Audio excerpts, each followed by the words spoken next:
Long before the wars of kings and queens, before the birth of dragons like Drogon or the rise of Daenerys, the world belonged to an ancient civilization known as Valyria. The Valyrians were unlike any other people. They possessed dragons, creatures so powerful that no army could stand against them. With dragonfire, they built an empire stretching across much of the known world. Their cities flourished with wealth, magic, and unmatched knowledge. Among the many noble Dragonlord families was one that ranked below the greatest houses, but would one day eclipse them all: House Targaryen.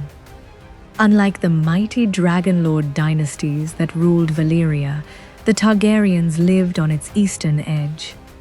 Their fortunes changed because of one remarkable woman. Her name was Daenys Targaryen. Daenys possessed prophetic dreams. One night, she saw a terrifying vision. Valyria would be destroyed in a catastrophe unlike anything the world had ever witnessed. Her father, Aenar Targaryen, believed her. Many mocked his decision when he abandoned Valyria.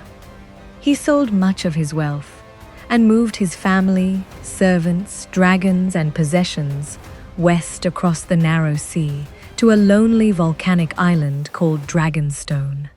The other Dragonlords laughed. They called Aenar a coward, a fool, a man frightened by a young girl's nightmare. 12 years later, the laughter ended forever. Without warning, the volcanic heart of Valyria erupted in a disaster remembered only as the Doom of Valyria. Mountains exploded. Entire cities vanished beneath fire and ash. The sea boiled. Dragons screamed as they fell from the sky. Millions died. The greatest empire in history disappeared in a single day. When the smoke finally cleared, only one Dragonlord family had escaped: the Targaryens. Their survival was not due to superior strength or wealth. It was because one young woman's dream had been believed. From their fortress on Dragonstone, they watched the world change. Across the narrow sea, the free cities struggled to replace Valyria. To the west lay the continent of Westeros, divided among independent kingdoms that had spent centuries fighting one another. The Targaryens waited. For over 100 years, they remained on Dragonstone, growing stronger, breeding dragons, and watching. Then came a man whose ambition would reshape history forever. His name was Aegon the First Targaryen. He did not merely want land, he wanted all of Westeros. And unlike every king before him, he had dragons. The winds howled around the black towers of Dragonstone as Aegon the First Targaryen stood atop the ancient fortress, looking west across the narrow strip of sea that separated his island from the continent of Westeros. For centuries, 7 kingdoms had ruled that land. They fought each other constantly. Alliances shifted like the tides. Kings rose and fell in endless wars. Every ruler believed they alone deserved to wear a crown. Aegon intended to change that forever. No one knows exactly what inspired him. Some believed he hungered for glory. Others thought he simply wanted power. A later tradition, hinted at in House of the Dragon, suggests that Aegon may have acted because he knew of a prophecy that one day a terrible darkness would come from the far north, and only a united realm under Targaryen rule could survive it. Whether this prophecy truly guided him remains uncertain in the book's history, but it became an important part of the Targaryen legacy. Whatever his reasons, Aegon prepared carefully. He was not alone. At his side, Visenya Targaryen was the elder sister. She was a warrior unlike any noblewoman in Westeros. She carried the famous Valyrian steel sword Dark Sister, trained relentlessly, and was every bit as dangerous as the knights she faced. Stern, disciplined, and intimidating, Visenya inspired both fear and respect. His younger sister was Rhaenys Targaryen. Where Visenya was hard as iron, Rhaenys was warmth and charm. She loved music, poetry, laughter, and adventure. She won hearts wherever she went, making friends almost as easily as her dragons inspired fear. The three siblings shared something no ruler in Westeros possessed: dragons. Aegon rode Balerion, the greatest dragon alive. His scales were black as midnight, and his wings could cast entire villages into shadow. His fire melted stone itself. Visenya rode Vagar, fierce and powerful. Rhaenys rode Meraxes, enormous, swift, and graceful. 3 dragons, 3 riders, that was all. Yet those 3 dragons would conquer almost an entire continent. Instead of sailing directly toward an existing city, Aegon chose the mouth of the Blackwater Rush. There stood only a few fishing villages and open fields. It was not much to look at, but Aegon saw potential. He landed his army, ordered a wooden fort built, and raised the 3-headed dragon banner of House Targaryen. That humble fort would eventually become the greatest city in Westeros, King's Landing.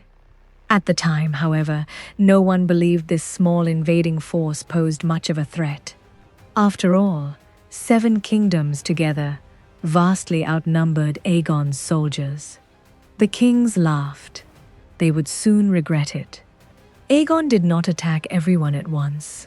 He divided his forces. While he advanced, his sisters struck in different directions. Many smaller lords surrendered immediately. They had seen dragons, some had heard stories from merchants, others watched entire castles burn from the sky. Rather than fight hopeless battles, they bent the knee. Aegon rewarded those who surrendered peacefully. He confirmed their titles, allowed them to keep their lands, protected their families. This became one of his greatest strengths. He ruled with both fear and mercy. Fight him and burn, serve him and prosper. One king refused to yield. His name was Harrenhal, ruler of the Riverlands and the Iron Islands. For decades, he had forced thousands of laborers to build the largest castle Westeros had ever seen, Harrenhal. Its walls were unimaginably thick. Its towers reached toward the heavens. Its gates were reinforced with iron and stone. Harren believed no army could ever breach it. When Aegon demanded his surrender, Harren mocked him. "Your dragons may burn wood," he supposedly boasted, "but stone does not burn." He shut himself inside Harrenhal with his sons and his soldiers. Then Aegon mounted Balerion. The Black Dread soared high above the castle. Instead of attacking the walls, he flew over them. Dragonfire poured downward like liquid sunlight. The towers glowed red, stone cracked, iron melted. Roofs collapsed. The heat became so intense that people trapped inside were cooked alive in their armor. Harren and every one of his sons perished. Even today, the twisted towers of Harrenhal bear the scars of Balerion's flames. The message spread across Westeros faster than any raven could carry it. No castle was truly safe from dragons. After Harren's death, the Riverlords abandoned the Ironborn and declared for Aegon. 1 kingdom had fallen, 6 remained. But the other kings were beginning to understand a terrifying truth. This was not another war between rival lords. It was the arrival of something entirely new. An army could be defeated. A castle could withstand a siege. A king could bargain with his enemies. But dragons changed every rule of war. The death of Harrenhal sent shockwaves through Westeros. For centuries, castles had been the ultimate symbol of power. Thick walls, deep moats, and towering keeps had protected kings from countless enemies. But in a single night, Balerion had shown that even the mightiest fortress could become a blazing tomb. Many lords quickly abandoned thoughts of resistance. One by one, they rode to Aegon the First Targaryen, knelt before him, and swore their loyalty. Aegon accepted them graciously, confirming their titles and lands. His reputation grew as a ruler who rewarded loyalty as generously as he punished defiance. Yet not every kingdom was ready to yield. To the southeast lay the powerful Stormlands, ruled by the aging Argilac Durrandon. Argilac had once been one of Westeros's greatest warriors.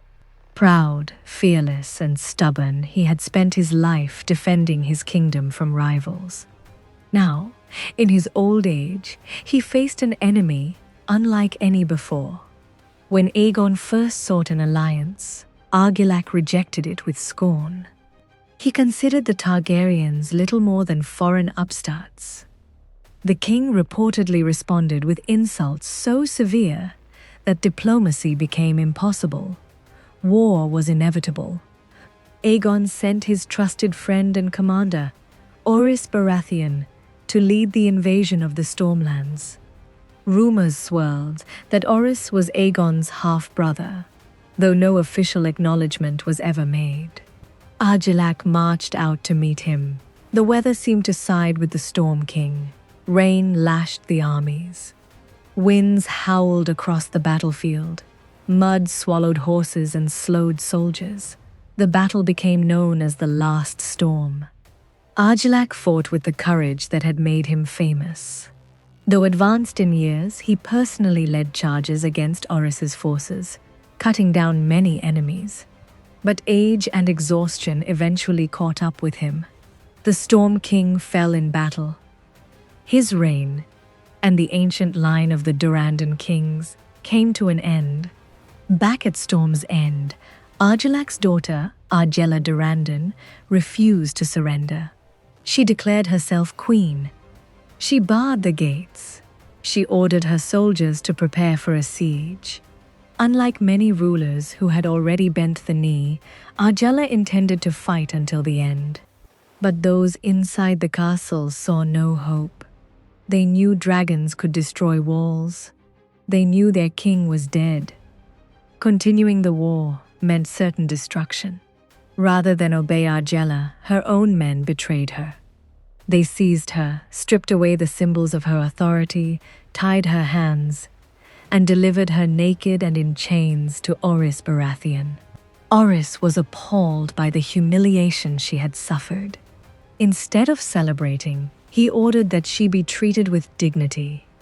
He had her clothed, freed from her chains, and offered her mercy. In time, Orys married Argella, uniting the bloodlines of House Durrandon and the newly established House Baratheon. Through this marriage, the Baratheons inherited Storm's End and became the lords of the Stormlands. The old dynasty had fallen, but its legacy lived on. While Aegon secured victories elsewhere, two of the most powerful kings in Westeros realized that fighting alone would only lead to defeat. The wealthy Mern Ninth Gardener, ruler of the Fertile Reach, joined forces with Loren I Lannister, ruler of the Westerlands. Together, they assembled an army unlike any seen before. More than 50,000 soldiers marched beneath banners of gold and green. Knights in shining armor, archers, spearmen, heavy cavalry, war horses stretching to the horizon. Against any ordinary enemy, such a force would have been unstoppable. Many believed Aegon's conquest would end here. His own army was far smaller. Yet Aegon possessed something no number of soldiers could match: 3 dragons. The two armies met on a broad plain that history would forever remember as the Field of Fire. At first, the battle unfolded like countless others. The combined host advanced in disciplined ranks. their cavalry prepared to overwhelm Aegon's smaller force. Then, above the thunder of hooves, came another sound, the beating of wings. From the sky descended Balerion, Vhagar, and Meraxes. For the first time in recorded history, 3 dragons attacked a single battlefield together. They did not target individuals. They attacked the army itself. Flames swept across the dry grass. The fields erupted into a sea of fire. Smoke rolled across the battlefield, blinding soldiers and horses alike. Armor became ovens. Wooden shields burst into flames. War horses panicked, throwing their riders. Entire companies disappeared beneath dragonfire before they could even raise their weapons. The heat was so intense that steel softened, banners ignited, and the air itself seemed to burn. The proud host of the Reach and the Westerlands dissolved into chaos. Thousands died where they stood. The battle lasted only a short time, but its consequences echoed through history. King Mern IX Gardener perished alongside nearly all his heirs, ending the royal Gardener line that had ruled the Reach for thousands of years. King Loren I Lannister, seeing that further resistance would only bring annihilation, surrendered to Aegon after the battle. Aegon allowed him to retain his lands as Lord of Casterly Rock, transforming a defeated king into one of his greatest vassals. The Reach was granted to Harlan Tyrell, the steward of the Gardeners, whose descendants would become one of the most powerful noble houses in Westeros. By now, Aegon had broken 3 of the greatest powers in Westeros. The Riverlands had submitted. The Stormlands had fallen. The Reach and the Westerlands had been defeated in a single catastrophic battle. Only a few kingdoms still stood independent. Among them was one unlike the others. A harsh, mountainous land whose people had no intention of meeting dragons in open battle. Its ruler would force Aegon to learn that dragons, powerful though they were, could not win every war. That kingdom was Dorne. The victories of Aegon I Targaryen seemed unstoppable. The kings of the Riverlands had fallen. The Storm King was dead. The mighty host of the Reach and the Westerlands had been consumed by dragonfire at the Field of Fire. One by one, the crowns of Westeros were disappearing. Yet there remained a land unlike any other. To the south stretched Dorne, a realm of scorching deserts, rugged mountains, hidden valleys, and proud warriors. It had never been conquered by the Andals. It had never accepted foreign kings. And it had no intention of bowing to dragons. Its words said everything unbowed, unbent, unbroken. Dorne was ruled not by a king, but by an elderly princess. Her name was Meria Martell. She was nearly 80 years old, blind in one eye, her back bent with age. She walked only with assistance. Many outsiders assumed she would be weak. Instead, she proved to be one of the cleverest rulers Aegon would ever face. When Aegon demanded her surrender, Meria's answer was simple: Dorne has no king. Tell your king that. She refused to kneel. She refused tribute. She refused negotiations based on submission. She would fight. Confident after so many triumphs, Aegon invaded. His armies marched into Dorne expecting another swift campaign. Instead, they found almost no one. Villages stood abandoned. Castles appeared deserted. Fields were empty. Every time the Targaryen armies advanced, the Dornish simply vanished into the mountains and deserts. They refused to offer the kind of battle dragons could win. The invaders captured castle after castle. Yet each victory meant almost nothing. The castles contained few soldiers, no royal family, no decisive prize. As soon as Aegon's forces marched away, the Dornish emerged from hiding and reclaimed everything. It was like trying to hold water in one's hands.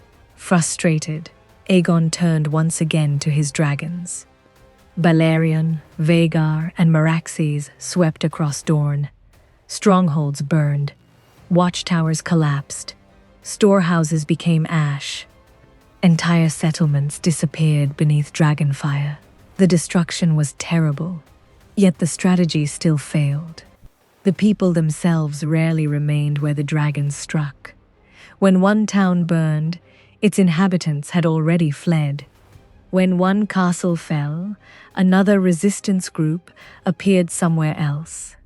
The war dragged on, month after month. For the first time, Aegon found himself fighting an enemy who refused to play by the rules of conventional warfare. While Aegon and Visenya campaigned elsewhere, Rhaenys Targaryen flew south aboard Meraxes. She believed the war could still be won. Her target was Hellholt, seat of House Ulla. Meraxes circled high above the fortress. Then disaster struck. From below, a massive scorpion bolt, a giant siege crossbow designed to kill dragons, was launched toward the sky. Whether by incredible skill or astonishing luck, the bolt struck Meraxes directly in the eye. The dragon screamed. It was a sound heard for miles. Blinded and mortally wounded, Meraxes lost control. The enormous dragon crashed into the castle below. Stone towers shattered beneath its weight. Walls collapsed. Fire erupted everywhere. Queen Rhaenys was never seen alive again. Whether she died instantly in the fall or survived briefly before succumbing to her injuries remains one of the great mysteries of Targaryen history. No one knows for certain. News reached Aegon days later. For a long time, he said almost nothing. Those who knew him claimed they had never seen him so devastated. Rhaenys had not only been his queen, she had been his sister, his companion since childhood, 1/3 of the family that had conquered Westeros. Now she was gone, and one of the 3 great dragons lay dead beside her. The loss changed Aegon. The patient conqueror became a relentless avenger. What followed became known as the Dragon's Wrath. For nearly 2 years, Aegon and Visenya unleashed destruction upon Dorne, unlike anything the kingdom had ever endured.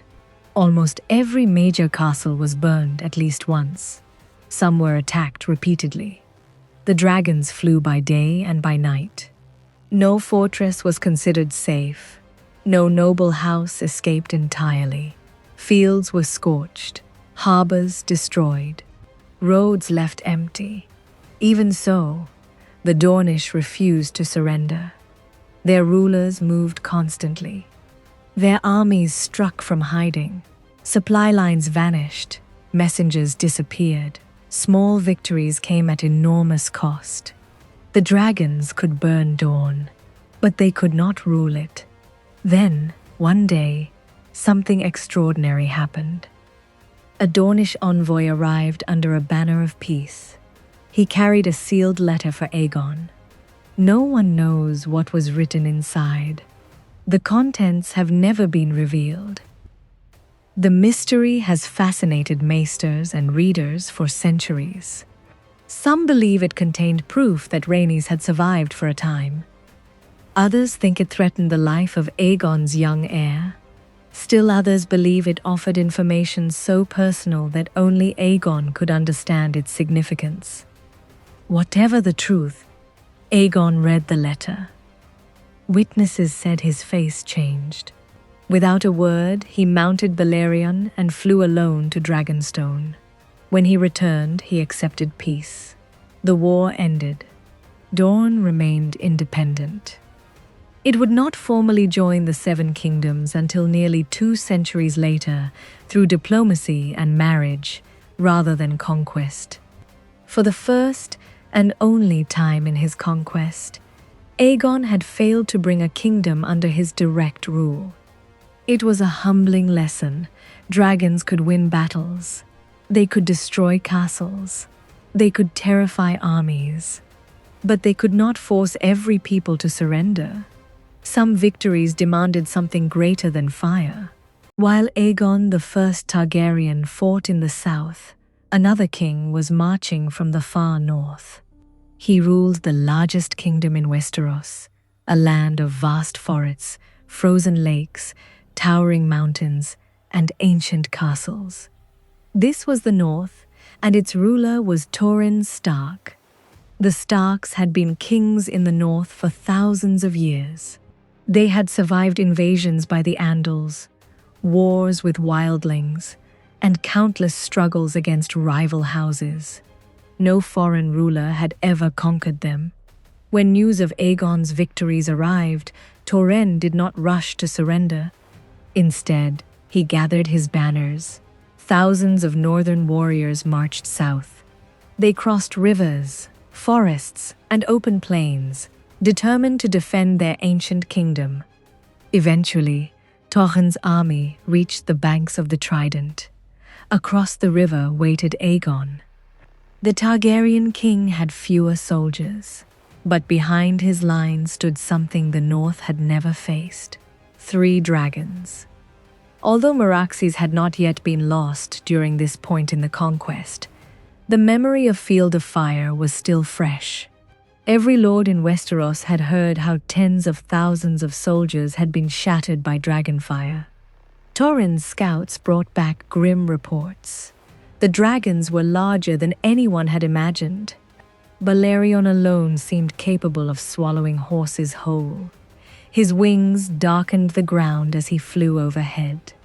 No shield wall could stop such a creature. No castle wall mattered if a dragon simply flew over it. That night, Torrhen met with his lords. Some demanded battle. Others urged caution.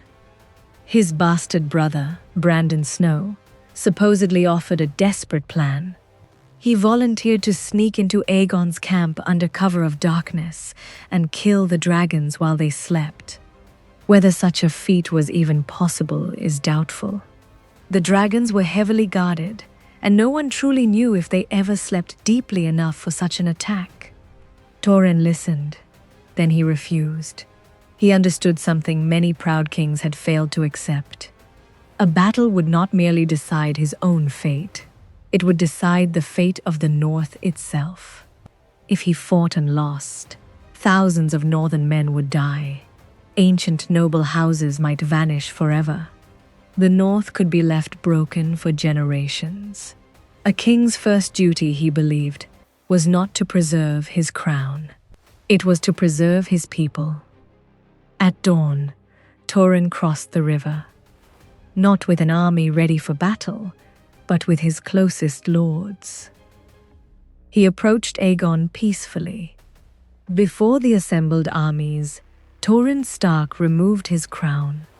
The bronze and iron crown worn by the kings of winter for thousands of years. He laid it at Aegon's feet. Then he knelt. In that moment, the kingdom of the North ceased to exist as an independent realm. Torrhen became Lord of Winterfell and Warden of the North, owing fealty to the Iron Throne. Many called him a coward. History gave him another name, the King Who Knelt.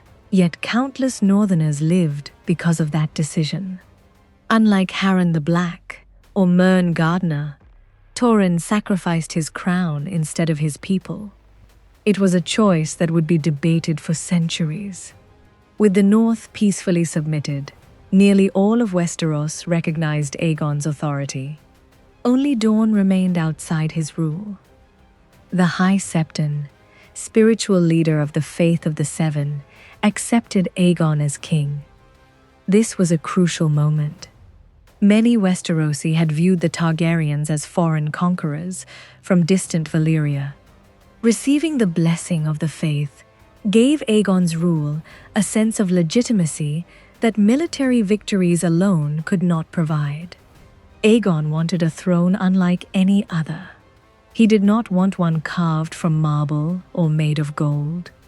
Instead, he ordered the swords of his defeated enemies gathered, thousands of blades, broken spears, bent swords, rusting weapons taken from conquered kings and fallen warriors.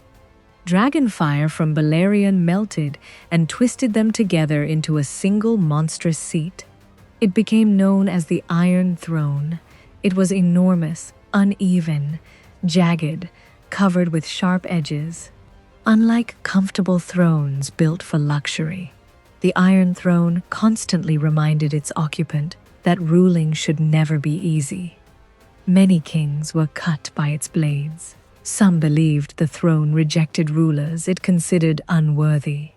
Whether that was superstition or coincidence, the throne became one of the most enduring symbols of the Targaryen dynasty. Aegon was crowned twice. His first coronation took place soon after the conquest began, on the banks of the Blackwater, before many kingdoms had submitted. Later, after securing the allegiance of nearly all Westeros, he was crowned again by the High Septon in a grand ceremony at Old Town. Before thousands of witnesses, Aegon accepted the blessings of the faith while wearing the ancient Valyrian steel crown of House Targaryen. The message was clear. He was no longer merely a conqueror. He was the first king of a united realm. The wooden fort where Aegon had first landed was no longer enough. The fishing villages around it began to grow rapidly. Merchants arrived, blacksmiths, builders, nobles seeking favor, soldiers looking for opportunity. The settlement expanded into a bustling city. It became King's Landing, the political heart of the Seven Kingdoms. Unlike ancient seats such as Winterfell or Casterly Rock, King's Landing had no long history. Its history began with Aegon's conquest. Everything about it reflected the birth of a new dynasty. After years of war, Aegon turned his attention from conquest to governance. Winning kingdoms had been difficult. Keeping them united would prove even harder. Ancient rivalries still simmered. Powerful lords tested the limits of royal authority. The wounds of conquest had not yet healed. Aegon would spend the rest of his reign trying to transform 7 proud kingdoms into one realm. It was a challenge no dragon could solve with fire alone. The wars of conquest were over. The banners of 6 kingdoms now flew beneath the 3-headed dragon of Aegon I Targaryen. Only Dorne remained outside his authority, and after years of bloodshed, an uneasy peace had finally been reached. For the first time in generations, much of Westeros was united under a single ruler. But conquering a kingdom and ruling it were 2 very different challenges. Aegon quickly realized that fear alone could not hold the realm together. The dragons had won him a throne. They could not collect taxes. They could not settle disputes between rival lords. They could not judge criminals or feed hungry villagers after a poor harvest. To govern such a vast kingdom, Aegon relied on capable advisors. Among the most important was Orys Baratheon, his oldest companion and the first hand of the king. Orys had proven himself a brilliant commander during the conquest. But now his duties shifted from warfare to administration. Aegon also retained many experienced officials who had served the former kings. Rather than replacing everyone with loyal followers, he understood the value of continuity. If a lord governed well and accepted Targaryen rule, Aegon often left him in place. This practical approach reassured many nobles that surrender did not mean ruin. Although Aegon had only one throne, he had 2 queens. His elder sister, Visenya Targaryen, remained as formidable as ever. She preferred discipline over celebration. She inspected castles, reviewed defenses, spoke with commanders, encouraged vigilance. Many soldiers admired her because she demanded excellence from herself before expecting it from anyone else. Her younger sister, Rhaenys Targaryen, created a very different atmosphere. Her court was filled with musicians, singers, poets, and storytellers. She welcomed artists from across the realm. Petitions were often heard with kindness and patience. Common people found her approachable in a way they never found Visenya. The sisters rarely quarreled openly. But everyone noticed how different they were. Some nobles preferred Visenya's strength, others loved Rhaenys' warmth. The contrast between them would later influence their sons. For several years, Aegon and his queens had no children. Many worried. The Targaryen dynasty was still new. Without heirs, everything Aegon had built might collapse after his death. Then came joyful news. Rhaenys gave birth to a son. He was named Aenys I Targaryen. The kingdom celebrated. Bells rang in towns. Feasts were held. The succession appeared secure. Aenys was a cheerful child who laughed easily and charmed almost everyone he met. He enjoyed music and conversation more than martial training. Many said he inherited his mother's gentle temperament. Yet whispers soon spread through the realm. Some questioned whether Aenys truly resembled Aegon. He was slender where Aegon had been broad, soft-spoken where Aegon had been commanding. Rumors, never proven, suggested he might resemble singers and handsome courtiers who had frequented Rhaenys' household.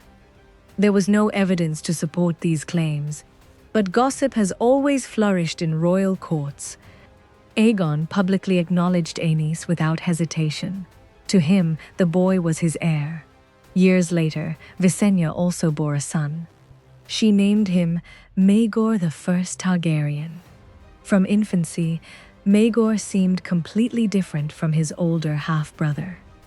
He grew rapidly, strong, broad-shouldered, fearless. By the age of 3, he reportedly handled wooden swords with surprising confidence. By 8, he was training against grown knights. Visenya personally supervised much of his education. She insisted he master riding, combat, discipline, and the traditions of House Targaryen. When Maegor was old enough, she presented him with Blackfyre, the Valyrian steel sword once wielded by Aegon himself. Many saw it as a symbolic declaration. Visenya believed strength made a king. Others quietly wondered whether she believed Maegor, not Aenys, was the son better suited to rule. Though peace had returned, unity remained fragile. The former kings had bent the knee, but old loyalties had not disappeared. The Lords of the Reach still remembered the Gardeners.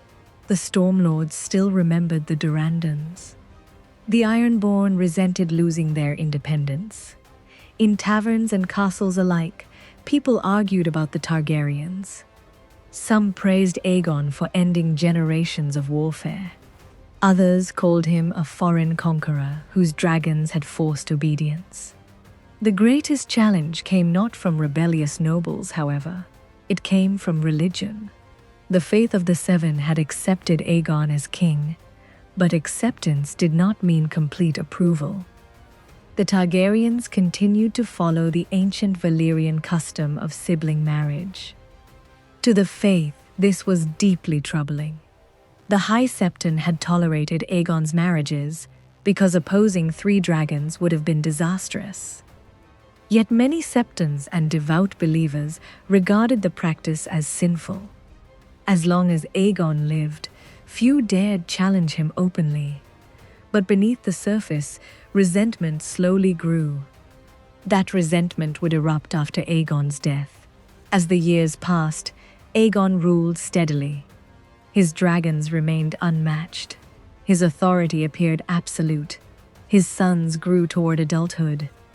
To outsiders, the future looked secure. Yet beneath that calm lay the seeds of conflict. One prince was kind but hesitant. The other was bold but ruthless. One inspired affection. The other inspired fear. The realm did not yet know it, but the greatest danger to House Targaryen would not come from foreign enemies. It would come from within the royal family itself. The years passed quietly under the rule of Aegon I Targaryen. Roads were repaired, trade flourished. The great houses adjusted to life under one king. Children grew up knowing only the rule of the three-headed dragon. It seemed as though the realm had finally found lasting peace. But peace is often deceptive. Beneath the calm, old resentments continued to grow. Aegon ruled for nearly 4 decades after landing on the shores of Westeros. Time, however, spares no king. The fearless warrior who had ridden Balerion into battle became an aging ruler with silver hair and a face marked by years of responsibility. Even so, he never truly abandoned the skies. Whenever matters of the realm weighed heavily upon him, Aegon often mounted Balerion and flew across his kingdom. From above, he could see the roads he had united, the castles that now swore loyalty to one throne, and the lands that had once been divided by endless war. Perhaps he wondered whether it would all survive him. For kings can build kingdoms, but they cannot choose the hearts of their heirs. One day, while resting at Dragonstone, Aegon the Conqueror died peacefully. He was about 64 years old. Unlike so many rulers before him, he did not die in battle or by assassination. He simply reached the end of his life. The news spread swiftly. Across Westeros, bells rang. Lords lowered their banners. Common folk spoke of the man who had changed history forever. Whether they loved him or feared him, no one could deny his achievement. Before Aegon, there had been 7 kingdoms. After Aegon, there was one realm. His body was cremated according to ancient Valyrian custom. Balerion himself is said to have lit the funeral pyre with dragon fire. The greatest dragon mourned the only rider he had ever truly obeyed. An era ended in flame. The crown passed peacefully to Aegon's eldest son, Targaryen. On paper, the succession was unquestioned.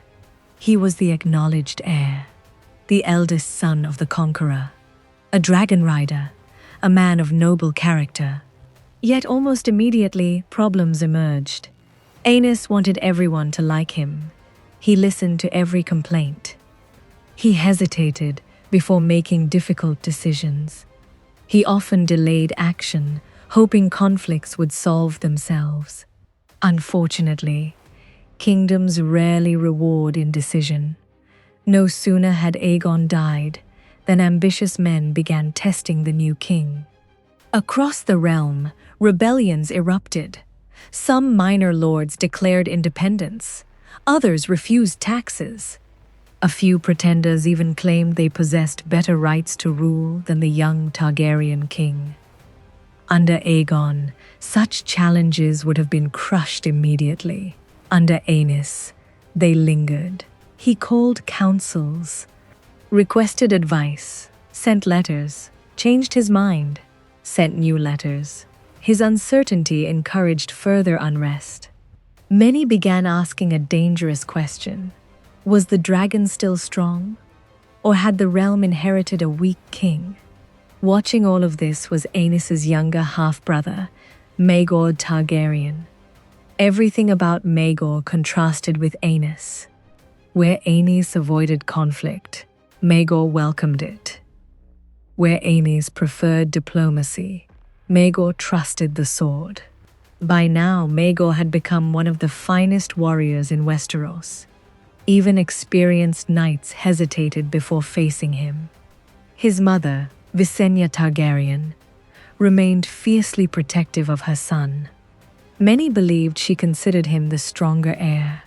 Though Maegor publicly acknowledged Aenys as king, Few doubted he viewed his brother's softness with contempt.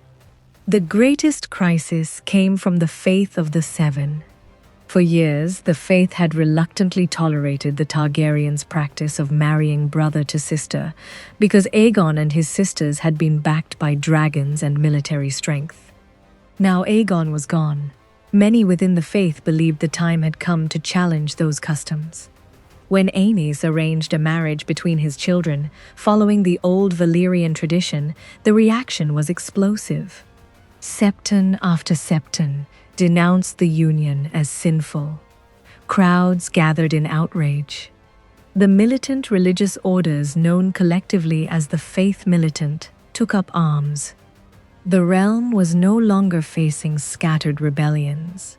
Now religion itself opposed the Iron Throne. Violence spread. Faith militant warriors attacked royal supporters. Roads became dangerous. Some castles declared for the faith instead of the king. Others refused to obey either side. Aenys struggled to respond. Every decision seemed to create new enemies. His advisors argued constantly. Some urged compromise. Others demanded harsh punishment. The king could not satisfy everyone. His confidence slowly crumbled. Eventually, Aenys summoned Maegor to help restore order. For a time, Maegor's military skill seemed exactly what the kingdom needed. He defeated rebel forces. He inspired fear among the crown's enemies. Yet Maegor's methods disturbed many. Mercy was rare. Punishment was swift.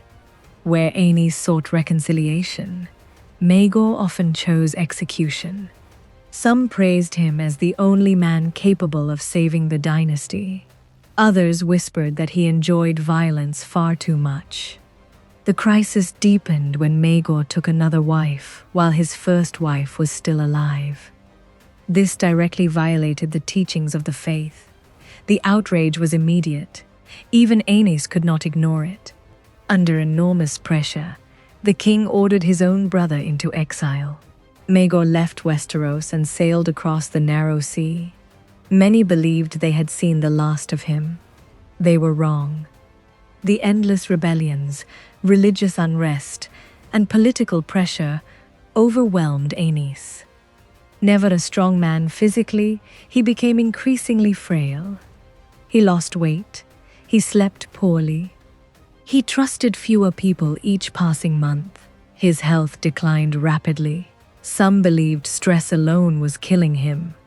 Others later whispered darker theories, that poison or sorcery may have played a role. No proof has ever been found. Soon, the king who had inherited the greatest realm in the world stood on the edge of complete collapse. And far away, across the sea, his exiled brother waiting for fate to call him home. As Aenys once Targaryen struggled beneath the weight of rebellion, the kingdom seemed to be coming apart. The Faith Militant challenged the Iron Throne. Lords questioned the king's authority. Bandits roamed the roads. Every victory was followed by another crisis. For the first time since the conquest, it seemed possible that the Targaryen dynasty might collapse. Then came devastating news. In the midst of the turmoil, Aenys suddenly died. The official account was that years of stress, fear, and illness had finally overcome him. But almost immediately, rumors spread. Some whispered that Visenya Targaryen had given him a poisoned potion. Others claimed sorcery had been used. Still others believed he had simply died of exhaustion. Fire and blood never gives a definitive answer. The maesters record the conflicting accounts, but cannot prove any of them. What mattered was this king was dead, and his eldest son, Aegon Targaryen, was the rightful heir. But someone else moved first. Visenya was now one of the last surviving figures from the conquest. She had watched her husband die. She had watched Aenys fail. She had watched the realm descend into chaos. She believed only one man possessed the strength to save House Targaryen, her son. Ignoring the claims of Aenys's children, Visenya crossed the narrow sea and found Maegor the First Targaryen in exile. She returned him to Westeros. At Dragonstone, she placed the ancient Valyrian steel crown of Aegon the Conqueror upon his head. It was a powerful symbol. Maegor declared himself king, not regent, not protector, king. It was the first great succession crisis of the Targaryen dynasty. Many lords supported young Prince Aegon, believing the Iron Throne should pass from father to son. Others believed the realm needed a warrior, not a boy. They rallied behind Maegor. The kingdom split into rival factions. Brother fought brother. Father opposed son. The dynasty that had united Westeros was now divided from within. The faith militant refused to recognize Maegor. To them, he was both a usurper and a sinner. One of the warrior's sons challenged him to a trial by 7, a rare form of combat in which 7 champions fought 7 champions to let the gods judge the dispute. Maegor accepted. The battle was savage. Steel rang across the field. Knights fell one after another. Maegor himself fought with terrifying determination, wielding the Valyrian steel sword Blackfire. When the fighting ended, his side had won, but victory came at a terrible price. Maegor had suffered grievous wounds. He collapsed unconscious. For nearly a month he lingered between life and death. Many assumed he would never awaken. Then, suddenly, he opened his eyes. His recovery seemed almost miraculous. Some credited the skill of healers. Others whispered that Visenya had turned to ancient Valyrian magic. As with so much in Fire and Blood, the truth remains uncertain. After recovering, Maegor abandoned any hope of reconciliation. He decided that fear, not compromise, would secure the realm. The faith militant became his primary target. Septs suspected of harboring rebels were destroyed. Captured leaders were executed. Supporters of the faith were hunted relentlessly. Whenever a rebellion appeared, Maegor answered with overwhelming force. His message was unmistakable: proprio obey, or die. Many rebellions ended quickly. Others grew even more determined. Every execution created new martyrs. Every act of brutality inspired fresh resistance. The greatest threat to Maegor's rule remained the rightful heir, Prince Aegon. The young prince gathered supporters and challenged his uncle. The two forces eventually met in battle. Prince Aegon fought bravely from the back of his dragon, Quicksilver. Waiting for him in the sky was Maegor on Balerion. It was one of the earliest dragon versus dragon battles recorded in Targaryen history. The fight was horribly one-sided. Balerion was ancient, enormous, and vastly more powerful. Quicksilver was young. The black dread tore through the smaller dragon. Flames engulfed the sky. Dragon and rider fell together. Prince Aegon died. With him perished the strongest immediate claim against Maegor's throne. But his death ensured that Maegor would forever be remembered as the king who had killed his own nephew. Determined to create a fortress worthy of the Targaryens, Maegor ordered the construction of the Red Keep atop Aegon's high hill in King's Landing. Thousands of laborers, stonemasons, engineers, and craftsmen worked for years. The castle was designed not merely as a royal residence, but as a fortress. It contained hidden passages, secret stairways, underground tunnels, defensive chambers known only to the king's closest servants. When construction was finally complete, Maegor held an enormous feast for every craftsman who had worked on the castle. The workers celebrated. They believed they would be richly rewarded. Instead, Maegor ordered every one of them executed.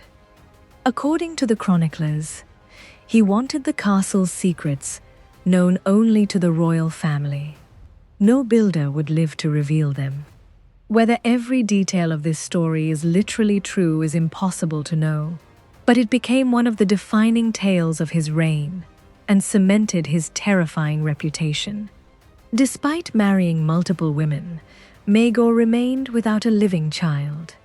Pregnancies ended in tragedy. Some children were stillborn.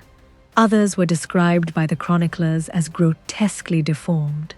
The accounts are so extraordinary that many historians suspect exaggeration, but one fact is beyond dispute. Aegon never produced a healthy heir. This haunted him. The stronger his grip on the kingdom became, the weaker the future of his dynasty appeared. Years passed. The rebellions gradually weakened. The faith militant suffered terrible losses. Many lords obeyed Maegor, not because they loved him, but because they feared him. Even those closest to him walked carefully. A careless word could lead to imprisonment. A disagreement could end in execution. The Iron Throne had never been more secure, and never more isolated. For a king surrounded only by fear often discovers too late that fear is not the same as loyalty.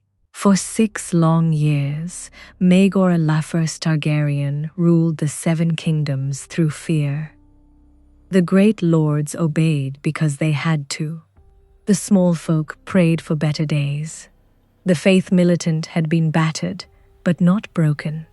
The royal family itself had been torn apart by executions, battles, and suspicion. The Targaryen dynasty stood at a crossroads. It needed a tyrant no longer. It needed a healer. While Maegor ruled, one surviving son of Aenys I Targaryen had escaped his uncle's reach. His name was Jaehaerys I Targaryen. Still a teenager, Jaehaerys lived in exile with his elder sister, Alysanne Targaryen. Like generations of Targaryens before them, the 2 siblings fell in love. Knowing that Maegor would never approve, they secretly married according to Valyrian custom. It was a bold and dangerous act. If Maegor captured them, they would almost certainly die. Instead, news of their marriage inspired many who still opposed the king. For the first time in years, people had a living symbol around whom they could unite. Across Westeros, support for Maegor slowly began to disappear. Even some of the lords who had once fought for him had grown weary. His endless executions had created too many enemies. His lack of an heir made his future uncertain. His cruelty no longer looked like strength. It looked like desperation. One by one, powerful houses declared for Jaehaerys. The young prince called his banners. Another civil war seemed inevitable. Before the armies could meet, something astonishing happened. One morning, the guards entered the throne room of the Red Keep. There sat Maegor, dead. His body remained upon the Iron Throne. One of the throne's twisted blades had pierced him. No one knew exactly how he had died. The mystery has endured for centuries. Some believed he took his own life after realizing the kingdom had abandoned him. Others suspected assassination. Perhaps one of his queens, perhaps a member of the king's guard, perhaps one of his own servants. A few even claimed the Iron Throne itself had judged him unworthy. Fire and Blood presents these theories without declaring any of them true.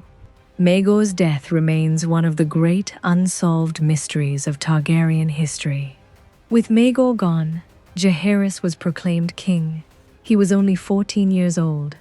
Many expected another weak ruler like his father. They were wrong.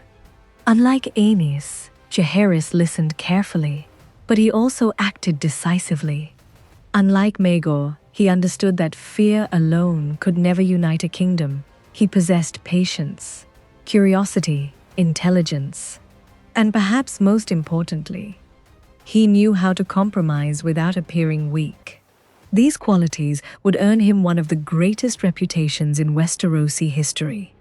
Beside Jaehaerys stood his queen and sister, Alysanne Targaryen. If Jaehaerys became known as the conciliator, Alysanne became known as the conscience of the monarchy. She loved to travel. Rather than remaining inside palaces, she visited towns, villages, castles, and remote regions. She listened directly to ordinary people, women, farmers, merchants, widows, children. She asked questions few monarchs had ever bothered to ask. What problems did the people actually face? Again and again, she returned to King's Landing with recommendations. Many of the kingdom's reforms began with her observations. The greatest challenge remained the faith of the Seven. Decades of bloodshed had accomplished nothing. Jaehaerys chose a different path. He negotiated. He met with religious leaders. He showed respect without surrendering royal authority. Eventually, a lasting settlement was reached. The faith formally accepted Targaryen rule. In return, the crown recognized the faith's important place within the realm. Most importantly, the militant religious orders that had caused so much conflict were dissolved. The long war between dragons and religion finally came to an end. It was one of Jaehaerys' greatest achievements. Peace allowed Jaehaerys to focus on governing. His reign transformed Westeros in countless ways. He ordered roads improved, making travel and trade easier across the Seven Kingdoms. He encouraged the standardization of laws, replacing many conflicting local customs with clearer royal justice. Royal authority became stronger, but also more predictable. Merchants prospered, harvests improved, trade expanded between distant regions. The kingdom became wealthier than it had ever been. Many later historians would look back on his reign as the closest Westeros ever came to true stability. Like the conquerors before them, Jaehaerys and Alysanne rode dragons. Jaehaerys' dragon was Vermithor, one of the largest dragons ever to live. Alysanne rode the graceful Silverwing. Unlike Balerion, whose name inspired terror, these dragons became symbols of prosperity and royal progress. Where they flew, people often gathered not in fear, but in celebration. Years passed peacefully. Children were born to the royal family. The realm flourished. It seemed the wounds left by Maegor had finally healed. But prosperity brought an unexpected problem. Jaehaerys had many children. So many, in fact, that questions about the succession became increasingly complicated. Who should inherit the Iron Throne? The eldest son? A younger but more capable prince? A daughter? A granddaughter? At first, these questions seemed distant. Then tragedy began to strike the royal family. One heir died, then another, and another. The old king would eventually face the most difficult decision of his life. A decision that, though intended to preserve peace, would unknowingly plant the seeds of the greatest civil war in Targaryen history. That war would become known as the Dance of the Dragons. For decades, the reign of Jaehaerys I Targaryen had been a golden age. The roads were safer. The treasury was full. The great houses prospered. The dragons multiplied. To many, it seemed the Targaryen dynasty had reached the height of its power. Yet behind the splendor, the king endured a series of personal tragedies. Jaehaerys and Alysanne Targaryen had many children, believing their large family would ensure a secure succession. Instead, fate was cruel. One child died in infancy, another succumbed to illness. A promising prince was lost unexpectedly. Others passed away before their father. Each funeral left the aging king with fewer heirs than anyone had imagined possible. By the end of the century, the question was no longer whether Jaehaerys needed an heir. It was which heir the realm would accept. Among Jaehaerys' sons, one stood above the rest. Baelon Targaryen was admired throughout Westeros. A fearless warrior, an experienced commander, and a dragon rider of Vhagar? Wait, that was his father? Correction, Baelon rode Vhagar only after Visenya? Actually, Baelon rode Vhagar in later life, while his brother, Aemon Targaryen, rode Caraxes? The important point is that Baelon was a respected dragon rider and widely viewed as the natural heir. When Baelon unexpectedly died after a sudden illness, the kingdom was stunned. The old king had now outlived nearly all the children he had once expected to succeed him. The succession was thrown into confusion. Eventually, two principal claimants emerged. The first was Viserys Targaryen, Baelon's eldest son. Viserys was cheerful, generous, and well-liked. He had already become an accomplished dragon rider, bonded to the mighty Balerion during the dragon's final years. Although Balerion was ancient and nearing the end of his life, riding the legendary Black Dread gave Viserys enormous prestige. The second claimant was Laenor Velaryon. Laenor was the son of Rhaenys Targaryen, the granddaughter of Jaehaerys through his eldest son, Prince Aemon. Supporters argued that because Aemon had been the elder son, his descendants possessed the stronger hereditary claim. Others disagreed. They insisted that the Iron Throne should pass through the male line whenever possible. This disagreement touched a fundamental question. Could a woman, or descendants claiming through a woman, inherit the Iron Throne ahead of a younger male branch? No clear answer existed. Rather than decide alone and risk civil war, Jaehaerys chose an extraordinary solution. He summoned the greatest assembly Westeros had ever seen. Lords from every corner of the realm traveled to Harrenhal. Thousands attended. Arguments lasted for weeks. Law, tradition, bloodlines, precedent. Every claim was debated. In the end, the overwhelming majority supported Viserys. The council effectively established that, for the Iron Throne, claims through the direct male line would be preferred over competing claims through female descendants. The decision prevented immediate conflict. But it also created a precedent that future generations would interpret very differently. For Rhaenys Targaryen, the decision was heartbreaking. Many believed that had she been born male, no one would have questioned her right to rule. Instead, the crown passed to her cousin's line. History would forever remember her by a bittersweet title, the Queen Who Never Was. Though disappointed, Rhaenys accepted the decision. She did not raise banners. She did not rebel. Her loyalty helped preserve peace. Yet her children, and especially her grandchildren, would remain deeply connected to the coming struggle. After the council, Jaehaerys grew increasingly frail. His beloved queen Alysanne died before him, leaving the old king devastated.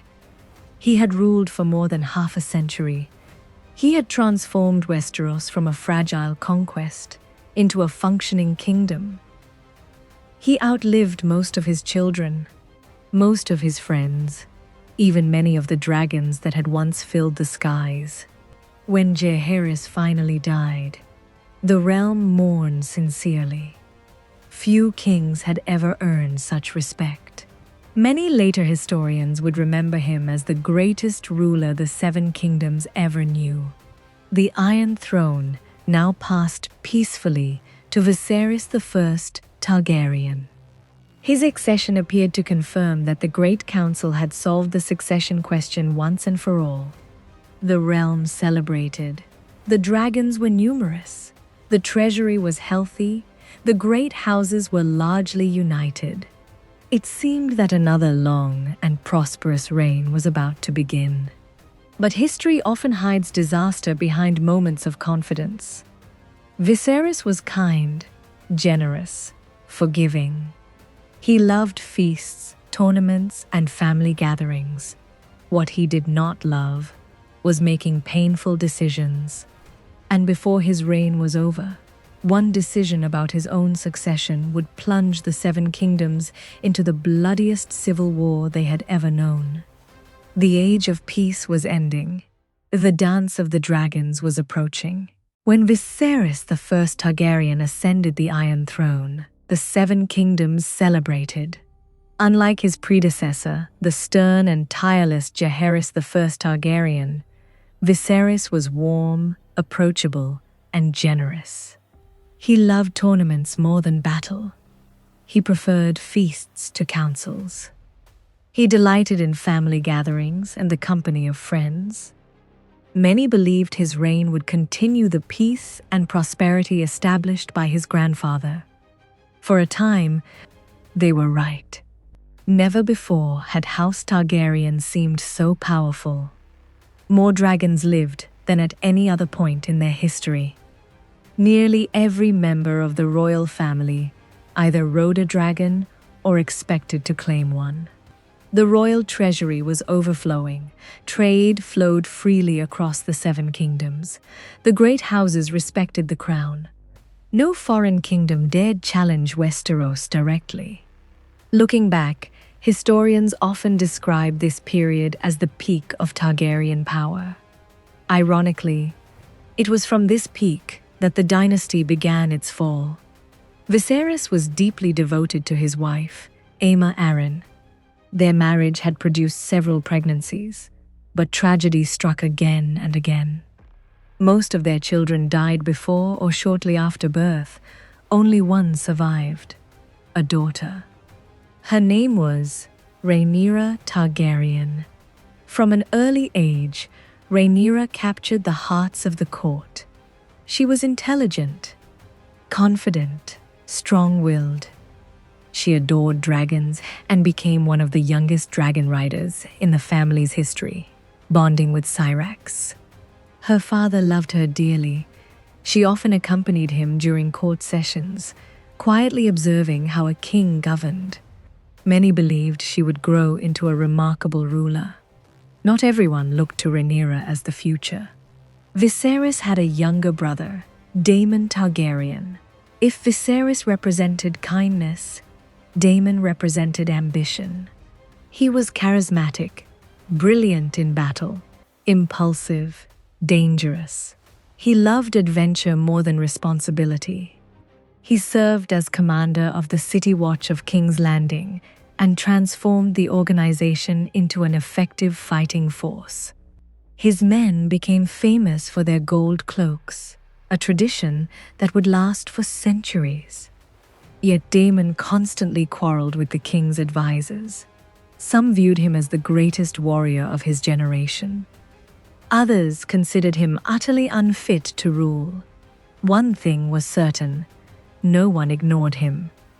Everything changed when Queen Aemma became pregnant once more. At last, the realm hoped for a healthy prince. The labor was long, painful, complicated. The Maesters eventually faced an impossible choice. They believed they could attempt to save the child, or the mother, not both. Viserys made the most agonizing decision of his life. He chose to try to save the baby. Queen Aemma died during the procedure.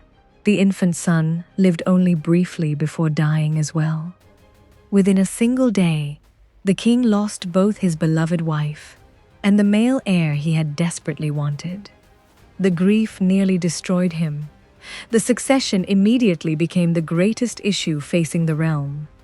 According to many lords, Viserys should now name his brother Daemon as heir. Daemon certainly expected it. He had long stood next in line. But reports reached the king that Daemon had made crude remarks after the death of the infant prince, referring to him as the heir for a day. Whether those exact words were spoken is debated in Fire and Blood, but Viserys believed the reports. The king was furious, his trust in Daemon shattered. Instead of naming his brother, Viserys did something unprecedented. He declared Princess Rhaenyra his heir. She became Princess of Dragonstone, the traditional title of the heir to the Iron Throne. Then Viserys summoned the great lords of Westeros. One by one, they approached the throne. Each swore a solemn oath to recognize Rhaenyra as the future queen. The ceremony was magnificent. It appeared to settle the succession once and for all. But oaths made in times of peace are often tested when power is at stake. Among the most influential men in the kingdom was Otto Hightower.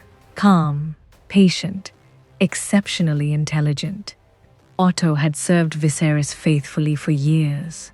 He genuinely believed stability depended upon careful planning and strong administration.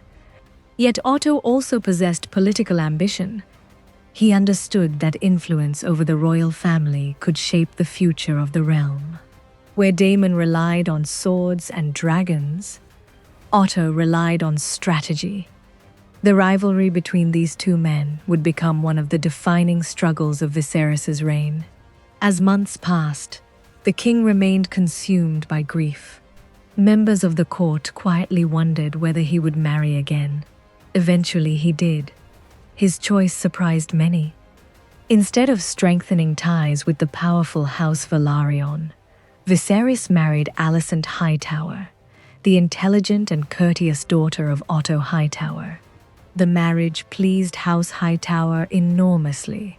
Others viewed it as a political mistake. The decision would have consequences far beyond what anyone imagined. For if Alicent bore sons, what would become of Rhaenyra's claim? The question lingered quietly at first. It would divide the entire kingdom. Rhaenyra remained the officially recognized heir. The lords had sworn their oaths. The king never withdrew his declaration. Yet before long, Queen Alicent gave birth to a healthy son. His name was Aegon II Targaryen. Almost immediately, whispers spread through the court. Some argued that the king now had a legitimate male heir. Others insisted that Viserys' word and the oaths of the realm must be honored. The debate grew quietly. No armies marched, no swords were drawn, not yet. But two rival visions of the future had been born. One centered on Princess Rhaenyra, the other on Prince Aegon. The seeds of civil war had been planted. The court of Viserys I Targaryen remained magnificent. Tournaments filled the streets of King's Landing. Dragons soared above the capital. The royal family appeared larger and stronger than ever. Yet beneath the glittering surface, friendships were becoming rivalries. Families were choosing sides. Every marriage, every birth, and every appointment at court carried political meaning. The civil war had not begun, but almost everyone could feel it coming. At first, Rhaenyra Targaryen and Alicent Hightower got along well. Alicent was only a few years older than Rhaenyra. She had known the princess before becoming queen, and for a time, they shared an easy relationship. Everything changed after Alicent gave birth to sons. First came Aegon II Targaryen, then Aemond Targaryen, later Daeron Targaryen. To many lords, the matter seemed obvious. A king now had healthy sons. Shouldn't one of them inherit the Iron Throne? But Viserys never changed his mind. Whenever anyone suggested replacing Rhaenyra as heir, he rejected the idea immediately. Again and again, he declared, "Rhaenyra remains my chosen heir." His certainty kept the peace. But it never ended the argument. One event became legendary. At a great tournament, Queen Alicent appeared wearing the green colors of House Hightower. Princess Rhaenyra and her supporters answered with the black and red colors of House Targaryen. From that day forward, people began speaking of two factions: the Greens, supporters of Queen Alicent and her sons, and the Blacks, supporters of Princess Rhaenyra. The names would outlive everyone who first wore those colors. The king sought to strengthen Rhaenyra's claim through marriage. She wed Laenor Velaryon, the son of Corlys Velaryon and Rhaenys Targaryen. It was a powerful political alliance. House Velaryon possessed immense wealth. Its fleets dominated the seas. Its bloodline was closely tied to the Targaryens. On paper, it was the perfect marriage. In practice, it proved far more complicated. Laenor preferred the company of men. While he respected Rhaenyra, their marriage never became a traditional romantic union. Even so, the couple produced, or at least publicly acknowledged, 3 sons: Jacaerys Velaryon, Lucerys Velaryon, Joffrey Velaryon. Officially, they were Laenor's children. Unofficially, almost everyone at court noticed they bore little resemblance to either parent. The boys had brown hair, brown eyes, features unlike the silver-haired Valyrians. Rumors spread that their true father was Harwin Strong, one of the strongest knights in the realm and a close companion of Rhaenyra. No one ever proved the claim. Viserys refused even to discuss it. Anyone openly accusing the princes of illegitimacy risked severe punishment. Yet whispers continued. Every whisper weakened Rhaenyra's position, for if her sons were not legitimate, what would happen when they inherited after her? Meanwhile, Daemon Targaryen continued to carve his own path. He fought brilliant campaigns in the Stepstones, earning fame as a fearless commander. He married more than once. He quarreled with the king, he reconciled, then quarreled again. Daemon was impossible to predict. Some saw him as reckless. Others believed he was exactly the kind of strong ruler the kingdom would eventually need. One fact never changed. Whenever history reached a turning point, Daemon seemed to be standing nearby. Then tragedy struck Harrenhal once again. A devastating fire killed Lionel Strong and his son Harwin Strong. The blaze appeared accidental, yet almost no one believed it. Many suspected murder. The question was simple: who benefited? Some blamed Daemon, others blamed agents loyal to the Greens. Still others suspected Harwin's own ambitious younger brother, Larry Strong. Like many mysteries in Fire and Blood, the truth is never confirmed. The uncertainty only deepened the atmosphere of distrust. Soon afterward, Laenor Velaryon died under mysterious circumstances while away from court. Again, conflicting accounts survive. Some describe a quarrel, others hint at conspiracy. The book intentionally leaves room for doubt. Not long after Laenor's death, Rhaenyra married Daemon. The marriage shocked the realm. They had long been close. Now they united their claims, their dragons, and their ambitions. Together they became the most formidable couple in Westeros. Their household included some of the greatest dragon riders alive. To the Greens, this marriage looked less like a romance and more like preparation for war. Tensions finally exploded after the death of Laena Velaryon. Her dragon, the ancient Vhagar, suddenly had no rider. At Driftmark, young Aemon secretly approached the mighty dragon in the night. Against all expectations, Vhagar accepted him. It was one of the greatest achievements of his life. But when he returned, he was confronted by Rhaenyra's sons and Daemon's daughters, who believed Vhagar should have belonged to their family. The argument turned violent. Punches became knives. In the struggle, Lucerys Velaryon slashed Aemond across the face. When the fighting ended, Aemond had lost an eye. The wound never healed. He later wore a sapphire in the empty socket, becoming one of the most striking and intimidating figures in the realm. Standing before the king, bleeding but unbowed, Aemond reportedly declared, "I lost an eye, but gained a dragon." It was a bitter truth. He had claimed the largest living dragon in the world. Yet from that day onward, the hatred between Aemond and Lucerys became deeply personal.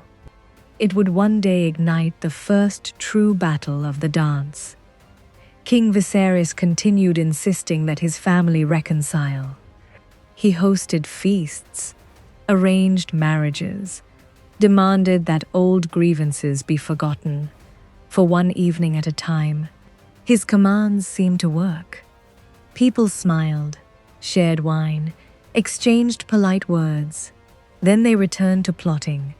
Viserys could delay the conflict. He could not prevent it forever. As his health steadily failed, everyone at court understood one terrifying fact. The moment the king died, someone would have to decide who truly wore the crown, and the dragons would choose sides. For years, Viserys I Targaryen had been the only thing keeping the peace. His word carried absolute authority. When the Greens and the Blacks argued, the king silenced them. When old rivalries resurfaced, he insisted his family remain united. But time is undefeated. The old king grew weaker with each passing year. He spent more time confined to his chambers. His body failed him. His court continued to smile in public while preparing for the day his reign would end. Everyone knew the question that mattered. Not if Viserys would die, but what would happen afterward. One night, King Viserys died quietly in the Red Keep. He left behind no new decree, no written order replacing his daughter. Throughout his reign, he had consistently maintained that Rhaenyra Targaryen was his lawful heir. Yet when the king's final breath left him, Rhaenyra was not in King's Landing. She was on Dragonstone, surrounded by her own household and dragons. The Greens acted immediately. The king's death was kept secret. His body remained hidden while the members of the small council gathered behind closed doors.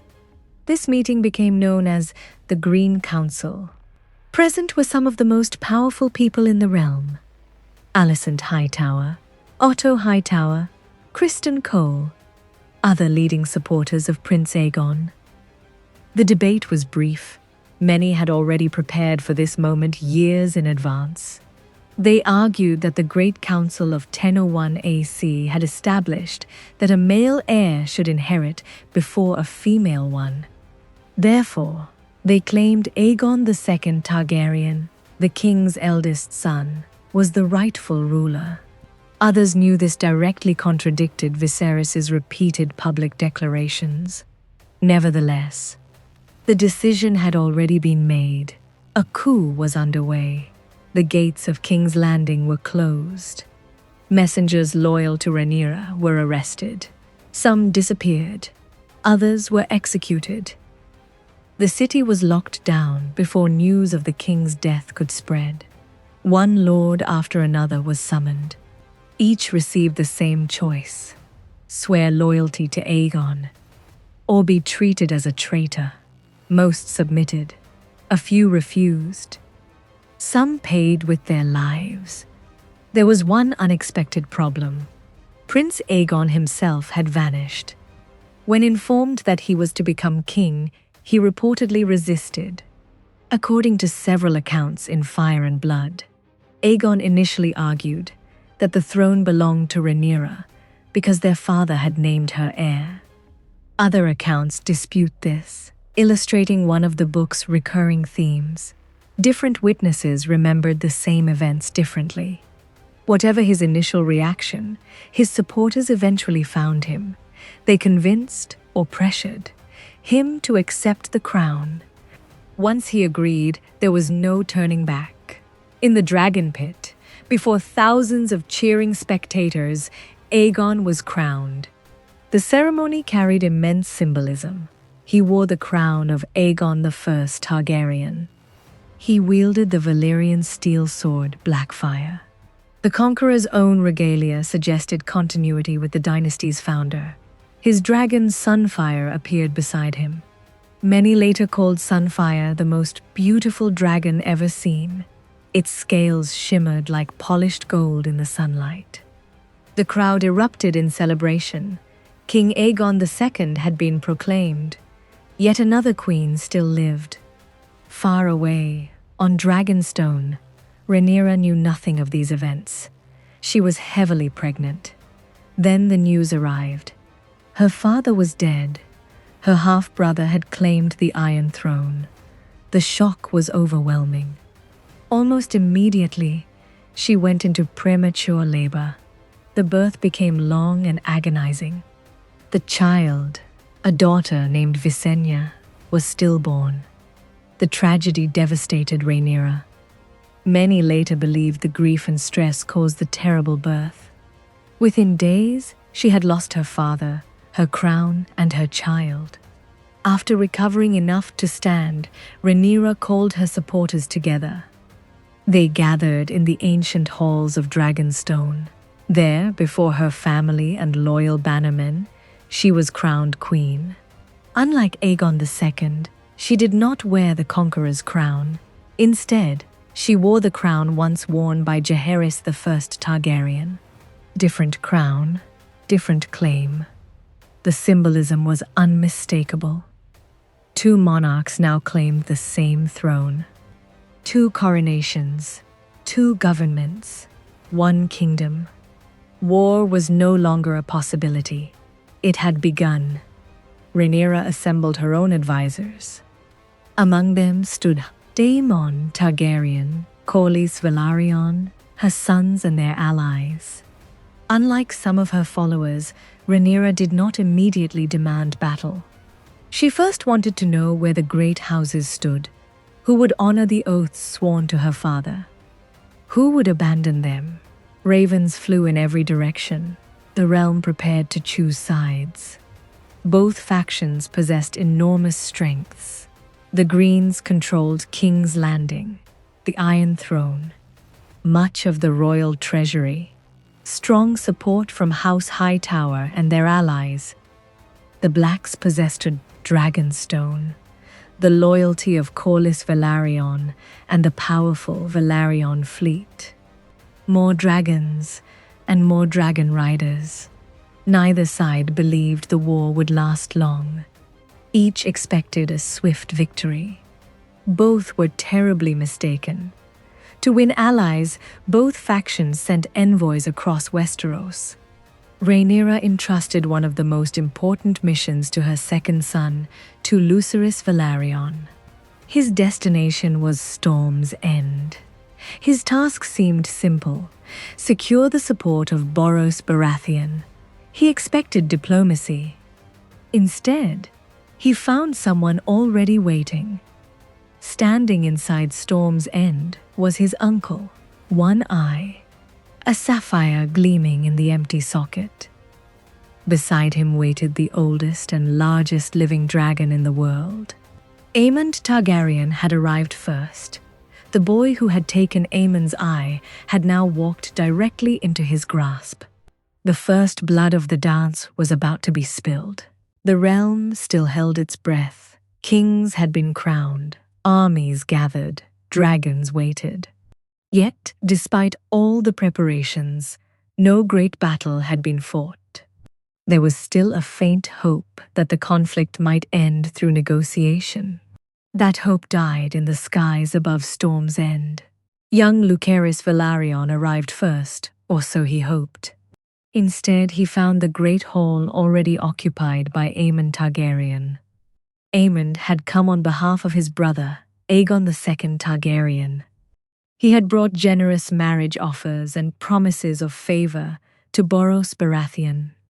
Lucerys brought only a reminder of the oath Borros's father had sworn years earlier to support Rhaenyra Targaryen.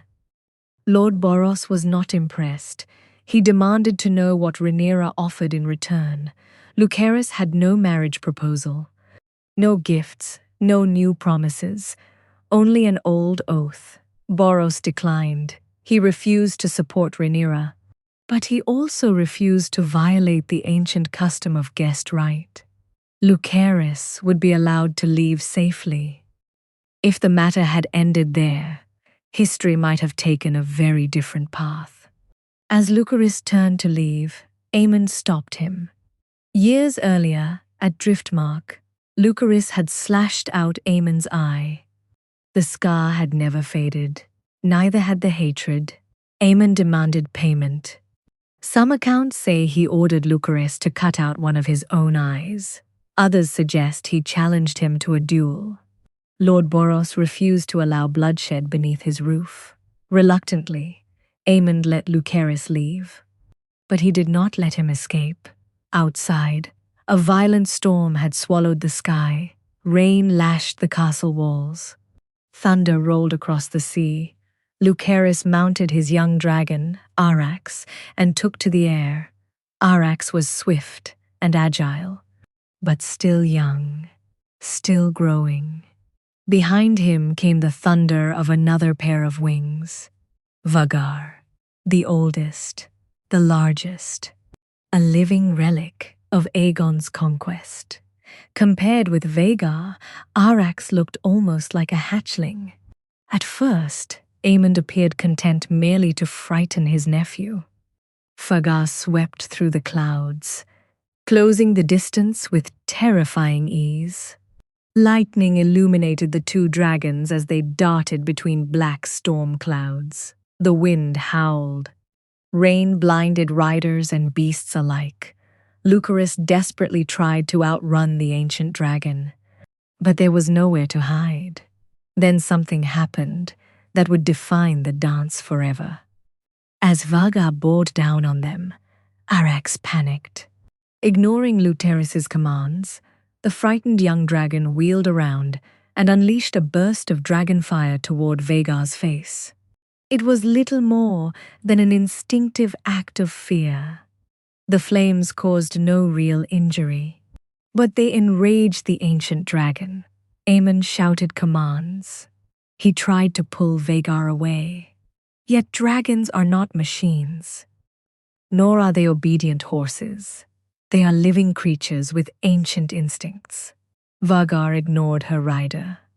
With one devastating attack, she caught Arrax in her jaws. The smaller dragon was torn apart in midair. Lucerys and Arrax plunged into the storm-tossed waters below. Neither survived. When Aemond landed, the reality of what had happened became clear. Whether he had intended only to intimidate Lucerys or to kill him outright remains one of the central ambiguities of Fire and Blood.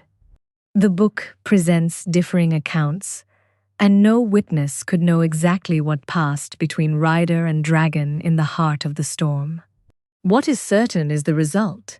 A prince was dead, a dragon was dead, and the first blood of the dance had been spilled. The news reached Dragonstone days later.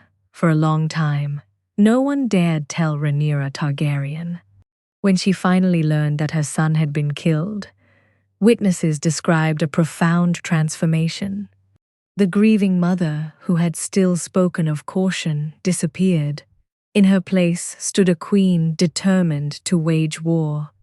According to one famous account, Rhaenyra said only, "Tell my half-brother, I will have my throne, or I will have his head." Whether those were her exact words is uncertain, but they capture the change in her resolve.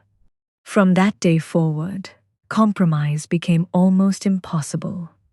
No one was more enraged than Daemon Targaryen. When he heard of Lucerys's death, he vowed that Aemond would pay. But Daemon had no intention of fighting fairly. Instead, he conceived one of the darkest acts in Targaryen history. He sent word to King's Landing. His message reportedly contained only 6 words: an eye for an eye, a son for a son. Soon afterward, 2 unlikely assassins entered the capital. One was a dismissed member of the City Watch. The other was a rat catcher familiar with the secret passages of the Red Keep. History remembers them by the names Blood and Cheese. Their mission would horrify the Seven Kingdoms. It would ensure that neither side could ever claim the moral high ground again. The Dance of the Dragons had become a war of vengeance, and it was about to grow far more terrible. The death of Lucerys Velaryon ended any illusion that the war could remain controlled or contained. What had begun as a succession dispute was now personal. Mercy disappeared, and in its place came revenge. On Dragonstone, Rhaenyra Targaryen was consumed by grief. Lucerys had not only been her son, he had been her messenger. Her hope for diplomacy, her reminder that peace was still possible. With his death, that possibility ended. At court, she became increasingly withdrawn. Some said she barely ate. Others said she would sit for hours staring at the sea, as if expecting her son to return from it. But behind the sorrow, anger was growing. And so was Daemon's influence. Daemon Targaryen did not believe in half measures. Where Rhaenyra mourned, Daemon plotted. He demanded retaliation, not against armies, not against castles, but against something far more personal. He sent a message into the heart of King's Landing. Its meaning was chillingly simple, sir. A son for a son. To ensure the message was understood, he employed men who knew the city's hidden paths. A disgraced gold cloak, a rat catcher familiar with the secret tunnels beneath the Red Keep. They became known as Blood and Cheese. The assassins entered the Red Keep through forgotten passages. They avoided guards, slipped through shadows, and eventually reached the royal chambers. There, they found Helaena Targaryen, wife of Aegon II Targaryen, along with her 3 children, Jaehaerys, Jaehaera Maelor. The assassins took them hostage. They forced Helaena into an impossible choice. They told her that one of her sons would die. She must choose which one.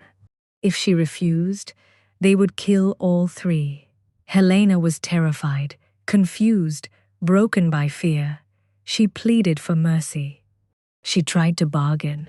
She begged them to kill her instead, but Blood and Cheese would not be moved. Finally, under unbearable pressure, she named her younger son. She chose Maelor, but the assassins betrayed her words. They chose differently, and in the darkness of the Red Keep, they murdered Jaehaerys, the heir to the Iron Throne. Helena's screams echoed through the castle. The royal court was shattered. When the truth reached Aegon II Targaryen, his grief turned to fury.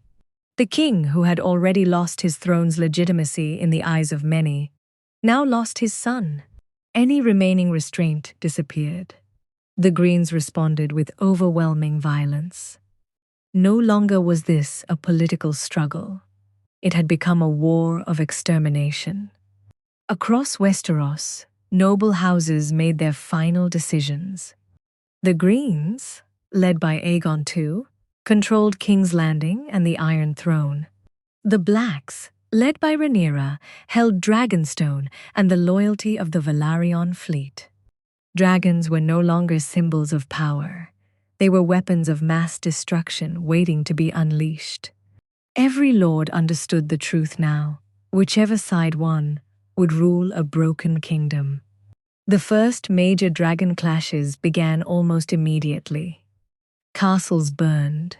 Armies were destroyed before they could engage. Skies filled with fire and smoke. The war was no longer fought on battlefields alone. It was fought in the air, and the skies of Westeros would never be safe again. Rhaenyra's forces struck first in the Riverlands and Crownlands. Aegon II's supporters retaliated with brutal force. Cities changed hands. Lords were executed. Entire regions fell into chaos, Every victory created new enemies. Every loss demanded revenge. The Dance of the Dragons had become exactly what its name implied. Not a war, but a slaughter. Even those who had once supported either claimant began to question everything. What had started as a dispute over succession had become a cycle of vengeance that no one could control. Children died. Cities burned. Dragons fell from the sky like dying gods. And still, neither side would yield. For both believed they were the rightful ruler of the Seven Kingdoms, and neither could imagine surrender. The murder of Jaehaerys Targaryen shattered what little restraint remained in the war. From that moment onward, the Dance of the Dragons stopped being a contest of claims. It became punishment. And counter-punishment. Neither side believed reconciliation was possible anymore. Only victory. The first region to suffer full-scale devastation was the Riverlands. Because of its central position, both factions sought control over it. Armies marched through its fields. Castles changed hands repeatedly. But the true terror came from the sky. Dragons circled above ruined keeps. Entire garrisons were burned before they could form ranks. No lord could hold land for long.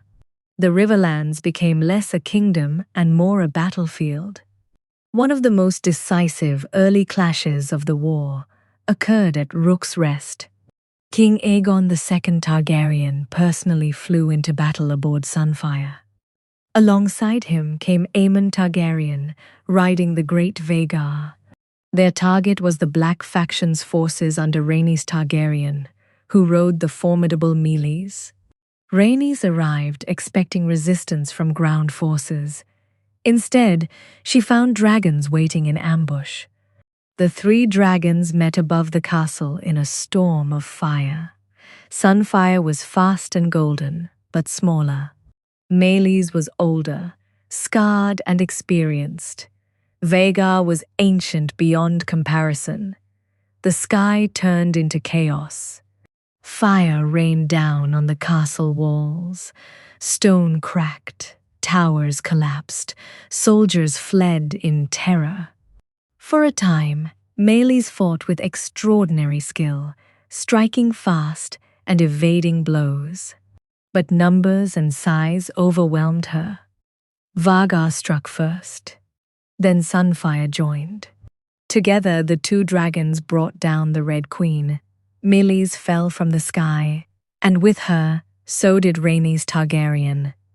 Rhaenys' death sent shockwaves across Westeros. She had been one of the most respected members of the royal family.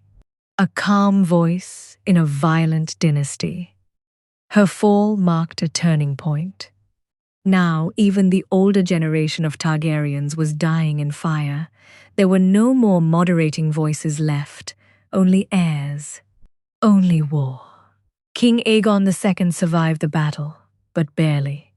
Sunfire was gravely injured, and the king himself was burned and broken. He withdrew to the Red Keep. There he became increasingly isolated, paranoid, in pain, unable to ride his dragon or lead his armies. Yet he still refused to surrender. His hatred for Rhaenyra only deepened, and his determination to win the war hardened into obsession. While the Greens suffered losses, the Blacks gained momentum. Daemon Targaryen led brutal campaigns in the Riverlands. Castles fell. Lords bent the knee or died. The Black faction expanded its control steadily. Yet victory remained elusive. Because every conquest was answered with fire. Every advantage came at the cost of more dragon deaths. One by one, dragons began to die, some in battle, some through exhaustion, some through injuries they could not recover from. Each loss was catastrophic. Dragons were not just weapons. They were irreplaceable symbols of power. As they died, so did the myth of Targaryen invincibility. Westeros was learning a terrifying truth. Dragons did not guarantee victory, they guaranteed destruction. From Dragonstone, Rhaenyra Targaryen finally acted decisively. With support from the Velaryon fleet and loyal bannermen, she prepared to take King's Landing itself. Her goal was no longer negotiation, it was conquest. If the Greens would not yield, then she would take the Iron Throne by force. The war was approaching its final, most devastating phase, and neither side was prepared for what came next. By the time Rhaenyra Targaryen turned her gaze toward King's Landing, the war had already devoured much of Westeros. Castles lay in ruins. Lords were dead or scattered. Dragons had fallen from the sky like burning stars. Yet the greatest prize remained untouched, the Iron Throne itself. Inside King's Landing, King Aegon II Targaryen had become a shadow of himself. Wounded from battle and consumed by grief after the loss of his son, he ruled only in name. Power in practice rested with whoever could seize it. The city itself was restless. Food grew scarce. The small folk whispered that dragons had brought nothing but suffering. Fear ruled the streets more than law. Rhaenyra's forces finally moved.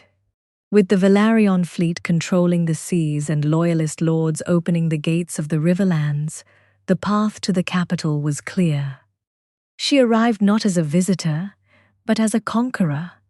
Her presence in King's Landing was overwhelming.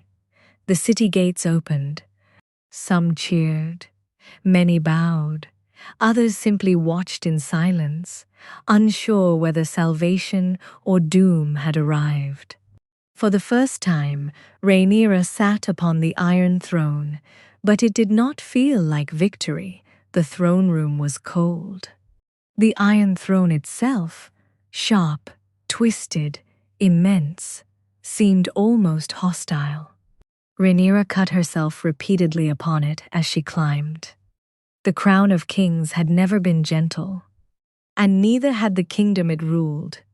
Despite finally achieving her lifelong ambition, she found no peace, only suspicion and exhaustion. Rhaenyra's rule in King's Landing quickly deteriorated.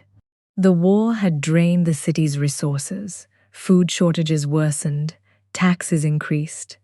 Her supporters grew divided over how to maintain control. Meanwhile, rumors spread that King Aegon II still lived and was gathering strength elsewhere. Fear returned, and with it, resistance. In desperation, the people of King's Landing rose against the dragons kept in the dragon pit. They feared what these creatures represented, not protection, but destruction. The uprising became violent. Dragons were attacked, some escaped, others were killed in horrific circumstances. The death of these dragons marked another irreversible loss. The age of dragons was clearly ending. Even the victors were losing them. Inside the court, Rhaenyra's position began to weaken. Her allies, especially those from House Velaryon, became frustrated with her decisions. Discontent grew quietly. Then openly, the fragile unity of the Blacks began to fracture. Some questioned whether she was still capable of ruling. Others feared the war could never be won, and within the shadows, betrayal was forming. Unbeknownst to Rhaenyra, King Aegon II had survived and fled the city. He regrouped with loyalists and the remains of his dragon, Sunfire. Though wounded, both king and dragon were alive, and rage sustained them. He returned not as a broken ruler, but as a man determined to reclaim everything he had lost. The end came suddenly. Rhaenyra was betrayed from within her own camp. Her supporters, weary of war and desperate for peace, opened the gates of Dragonstone. When she arrived, she believed she was still among allies. She was not. She was taken prisoner, brought before her half-brother, Aegon II. The confrontation between them was bitter, personal, and final. Aegon II ordered her execution. Her death marked the collapse of the Black Queen's claim, yet it did not end the war. Because dragons and vengeance do not die so easily. Even after Rhaenyra's fall, the realm did not stabilize. Instead, it fractured further. Remaining factions continued fighting in her name or against it. No single authority could restore order. The war had consumed too much. The great houses were exhausted. The dragons were nearly gone. Westeros itself had been changed permanently. By the end of the conflict, and most dragons were dead, entire noble lines were extinguished. Thousands of small folk had perished. The Targaryen dynasty had been shattered from within. What had begun as a dispute over succession had become the slow destruction of the very power that made the Targaryens rulers. The Iron Throne remained, but its foundation had cracked. With the death of Rhaenyra Targaryen, many believed the Dance of the Dragons had reached its conclusion. But Westeros had already learned a brutal lesson. Wars do not end neatly. They collapse, slowly, violently, and unpredictably. King Aegon II Targaryen returned to King's Landing victorious in name, but shattered in reality. His body bore the scars of fire. His mind carried the weight of endless war. His dragon, Sunfire, still lived, but was grievously wounded.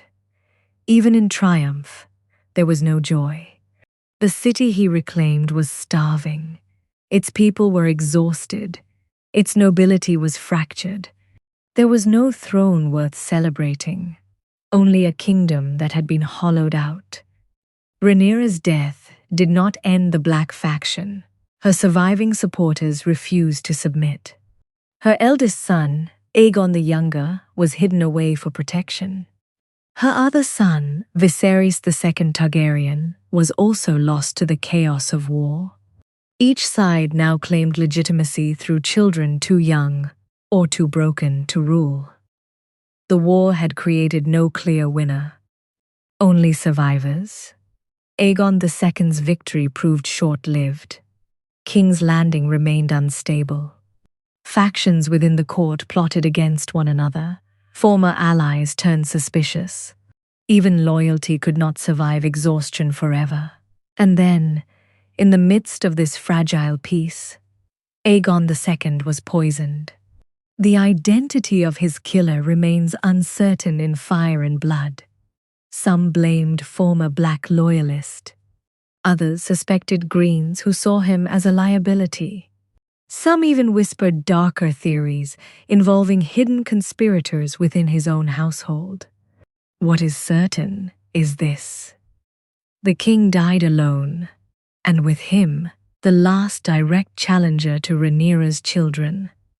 As the war wound down, one final dragon still lived. The once mighty species had been reduced to a handful of exhausted survivors.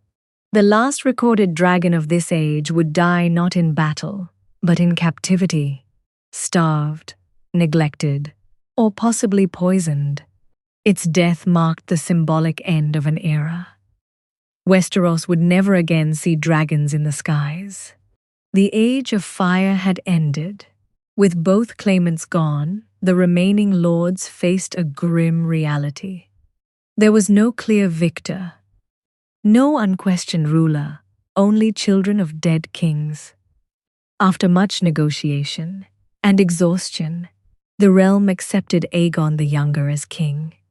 He was young, quiet, traumatized by war and loss. Unlike the conquerors before him, he did not inherit dragons, he inherited ashes. Aegon III would later become known as the Dragonbane, not because he destroyed dragons, but because he lived to see them all die. His reign began in silence. No celebrations, no great feasts, only mourning. He avoided dragons, feared them, hated them, and perhaps most tellingly, never attempted to restore them. The Targaryens had once ruled through fire and blood. Now they ruled through memory. The consequences of the dance were irreversible. The dragon population collapsed entirely. House Targaryen lost its greatest military advantage. Noble houses across Westeros were weakened or destroyed. Deep political mistrust replaced the old unity of Jaehaerys' reign. The Iron Throne remained, but it was no longer unquestioned. The age of unquestioned Targaryen dominance had ended. The Dance of the Dragons did not simply decide a succession dispute. It reshaped Westeros itself. It proved that even dragons could not prevent civil war. It revealed that Targaryens were not gods among men, but a family capable of destroying itself. And in doing so, it ensured that future generations would never again view the Iron Throne as unshakable. The end.